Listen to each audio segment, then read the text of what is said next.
గైనకోమాస్టియాకి surgery పూర్తయిన తర్వాత తిరిగి మళ్ళీ ఫార్మ్ అవుతుందా అని అడుగుతూ ఉంటారు. గైనకోమాస్టియా సర్జరీలో 2 భాగాలు ఉంటాయి. ఒకటి లైపోసక్షన్ అనేది, రెండవది గ్లాండ్ ఎక్సిషన్ అనేది. గ్లాండ్ ఎక్సిషన్ అనే ప్రాసెస్ లో ఏదైతే బయటికి ప్రొజెక్షన్ ఇస్తుందో ఆ భాగాన్ని పూర్తిగా తీసివేయటం జరుగుతుంది. హార్మోన్ ప్రభావం వల్ల కానీ, డ్రగ్స్ ప్రభావం వల్ల కానీ తిరిగి స్వెల్లింగ్ పెరిగే అవకాశం లేదు.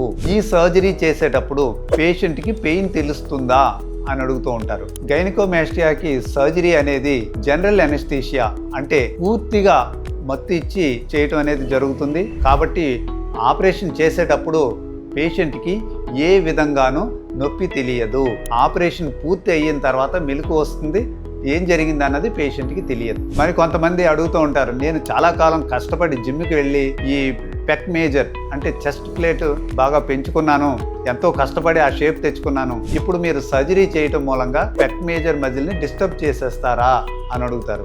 ఈ గైనకోమాస్టియా సర్జరీ చేసేటప్పుడు చెస్ట్ ప్లేట్ మజిల్ దానిపై నుండే ఫేషియాని గాని డిస్టర్బ్ చేయటం అనేది జరగదు. అసలు దాన్ని ముట్టుకోరు. ఇలా చేయటం మూలంగా మజిల్ మ్యాన్ కుండే కట్ షేప్ మీకు వస్తుంది.